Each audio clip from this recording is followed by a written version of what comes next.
What if the world insisted your ideas were too outrageous to ever exist, that your vision was a fantasy, too fluid, too foreign, too impossible to build? Zaha Hadid didn't just ignore those voices, she transformed them into the very curves that would reshape skylines across the globe. This is the story of a woman who refused to flatten her ambition and, in doing so, proved that architecture could be as bold as the human spirit. But her revolution wasn't easy. It started in a place few expected and nearly ended before it began. Baghdad, a childhood of contradictions. Picture Baghdad in the 1950s, a city caught between ancient history and the promises of modernity. Here, in a bright cosmopolitan home, young Zaha absorbed a kaleidoscope of influences. Her father, a politician and economist, filled the house with debates about progress. Her mother, a painter, filled it with art and possibility.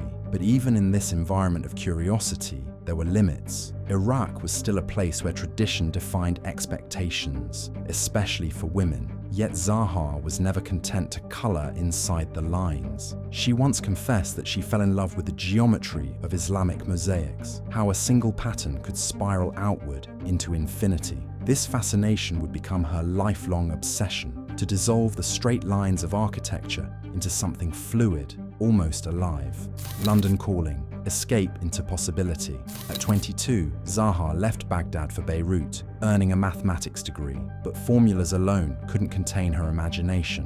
In 1972, she took a leap into the unknown, moving to London to study architecture at the Architectural Association School. The AA wasn't just any institution, it was a crucible of radical thought. Here, she met Rem Koolhaas and Elia Zengelis, mentors who saw her raw, untamed vision and encouraged it. Her early drawings were like nothing anyone had ever seen: fractured landscapes, jagged perspectives, spaces that defied gravity. Some compared them to Russian suprematist paintings, but the world was not ready. Her classmates were dazzled and bewildered. Critics dismissed her designs as beautiful impossibilities. They called her a dreamer. They meant it as an insult. She took it as a challenge. The paper architect. Victories no one built by the 1980s, Zaha's reputation had become a paradox. She was winning major competitions, yet almost none of her designs were being constructed. In 1983, she won the competition for the Peak, a leisure club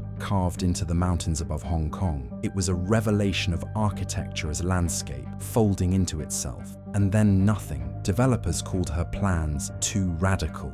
They shelved the project, and her vision evaporated. One by one, other commissions slipped away. The Cardiff Bay Opera House, another victory, was killed by lack of funding. It was during this time that journalists branded her a paper architect, suggesting her work was destined only for museum walls, never real cities. But Zaha refused to compromise. She once asked, "Do they want nothing but mediocrity?" If mediocrity was the price of acceptance, she wouldn't pay it. The Pritzker Prize. The world finally listens for decades. Zaha fought to prove her ideas were more than academic exercises. Then, in 2004, something extraordinary happened. Zaha Hadid became the first woman and the first Muslim to win the Pritzker Prize, architecture's highest honor. Overnight, the woman once ridiculed for being unbuildable was hailed as a genius. But even in victory, the narrative was loaded. Some called her difficult, others accused her of arrogance. Her response was simple: "If I were a man, they'd call me persistent." The Pritzker wasn't just a trophy, it was a crack in the glass ceiling, proof that talent couldn't be contained by prejudice.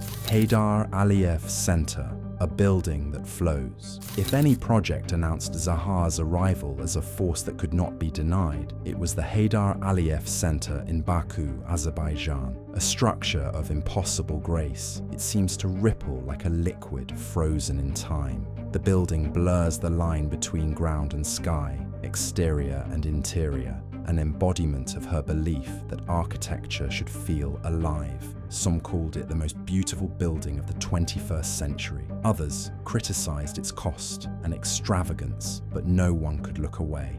London Aquatic Centre, waves of possibility. For the 2012 Olympics, Zaha was tasked with designing the London Aquatic Centre, Her solution was breathtaking, a roof that undulates like a wave, paying homage to the athletes who would swim beneath it. Unlike her early projects, this one was built on time and on budget, a triumph that silenced many of her detractors. After the Games, the facility was transformed into a public pool, proof that beauty and utility could coexist. Controversy and critique. The price of vision. Zaha's career was not without turbulence. Her projects were often accused of excess, of prioritizing spectacle over context. In Qatar, her Al Wakra Stadium drew international outrage over labor conditions. She defended her work, but the controversy followed her. More quietly, she faced persistent bias. Being a woman and an immigrant meant every project was scrutinized through a harsher lens. Yet she never apologized for her ambition. She believed architecture should challenge, provoke, and even discomfort. The woman behind the curves, a legacy defined for Zaha. Success never erased the struggle. In interviews, she spoke candidly about the disgusting discrimination she endured, but her presence became a symbol, a defiant assertion that talent could break any barrier. By the end of her life, she was more than an architect. She was an icon, inspiring a generation of women to believe that creativity knows no borders. The curve continues. Zaha Hadid passed away in 2016, but her influence flows through cities around the world. Rome's Maxim Museum, Guangzhou's Opera House, and countless projects that dared to look different. She didn't just break the glass ceiling, she curved it, twisted it, and made it beautiful. Her story is a reminder: the future belongs to those who refuse to flatten their dreams.